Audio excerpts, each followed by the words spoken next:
Hey guys, we're here today to fix essentially a no start or starting issues on a 2015 KTM 450 on a timber sled in this particular case. This is an issue that a lot of guys have ran into. Typically starts out with a bike that's just a little bit harder to start but still starts. Maybe has a kind of a catching sound as you're starting it, so it crank, crank, crank, and then maybe it sounds like it's catching. Sometimes you get a little bit of metal on metal sound as well, or kind of a tat tat tat rattling. So if you're experiencing these issues on this, I think it's 13 to 15 bikes for sure, or seem to be the most problematic. It's probably going to be this issue, and it's your Freewheel clutch pack in your primary gear sitting on top of your starter gear. So I'm going to rewind the video here a little bit and put some of these pieces back on to show you guys how to go about taking it apart and what the actual issue is. But if you're having issues with your bike not starting, either it just makes like a missing starter sound where it just goes zing and it's not grabbing, that's pretty much eventually means it's at its full failure point and the bike is very, very hard to get started. You may have to tap the starter a few times and such.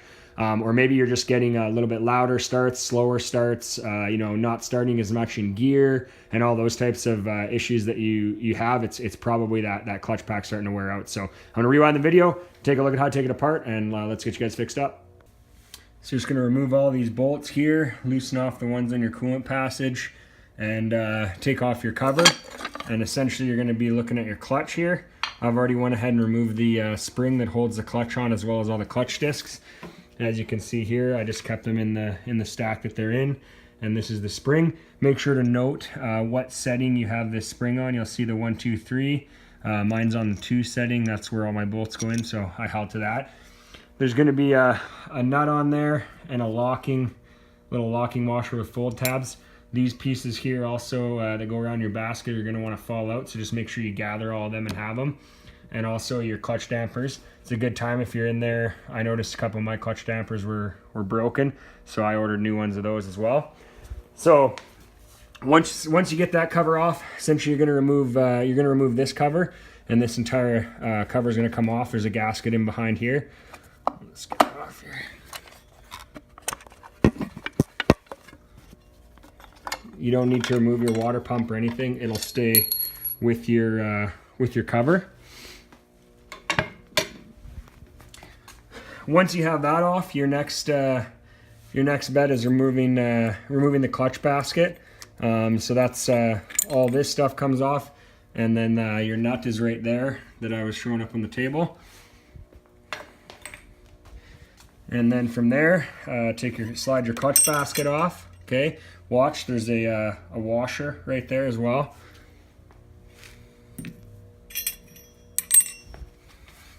Next up is going to be, I do believe it's your torque limiter it's called. That's this piece here.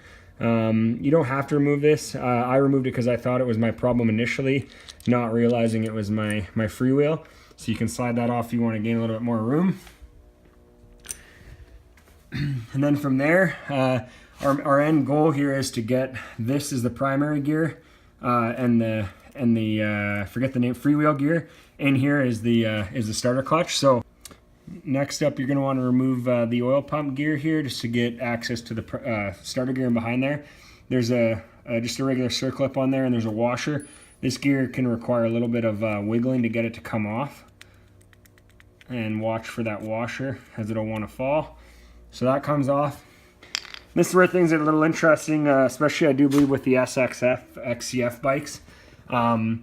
This gear needs a special puller to come off. It is not, you can't just unbolt it. There is a nut on here that needs to be removed first. This is a left-hand thread, so you have to turn it right to loosen it. I've just got it hand tight on right now. So you're going to essentially want to take that off. In order to get that off, I put my clutch basket back on, and I just put a quarter in the gears, and then torqued it, and it dented the quarter, but it won't affect the gears. The actual tool that KTM uses is a gear quadrant that fits in here. It's a special tool. I don't think you need it.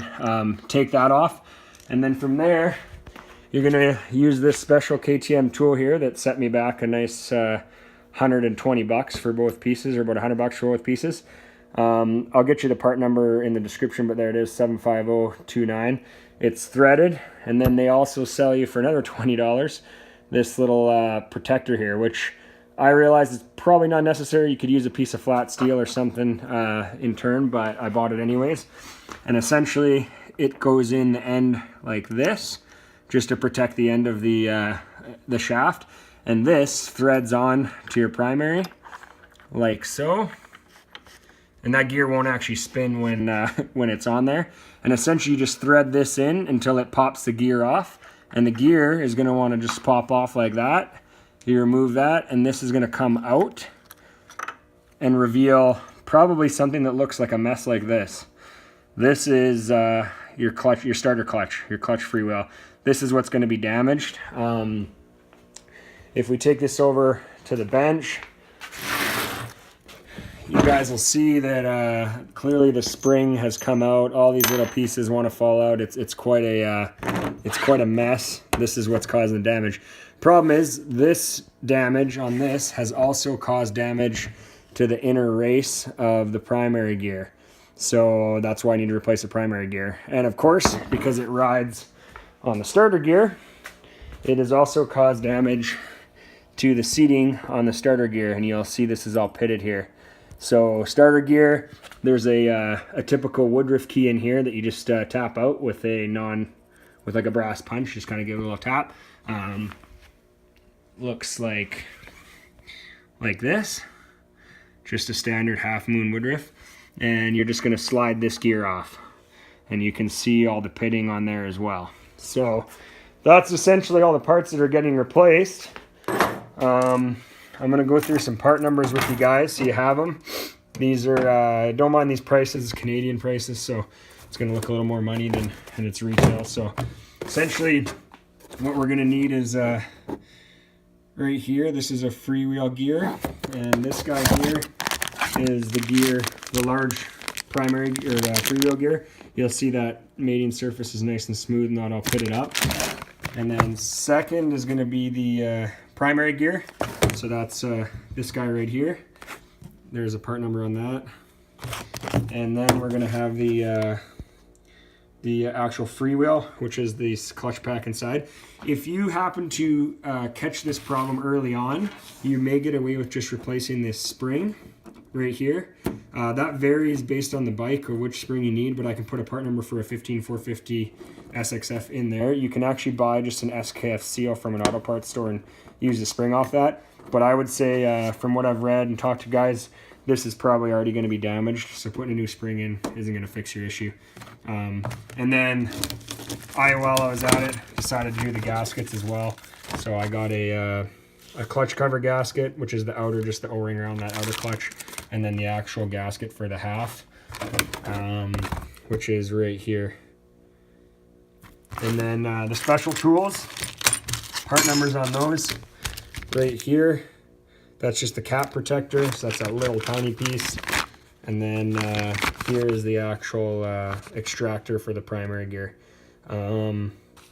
Yeah, I think that's pretty well it. I couldn't find anybody that had a video of this exact issue with this particular bike. Some older bikes on the RFS motors and stuff, it's a little easier. You don't need a special tool to take it off. And it seems to only, it doesn't seem to damage as bad, but these bikes, apparently it's a lot worse. So if you guys have any questions, just comment in the video below. Thanks.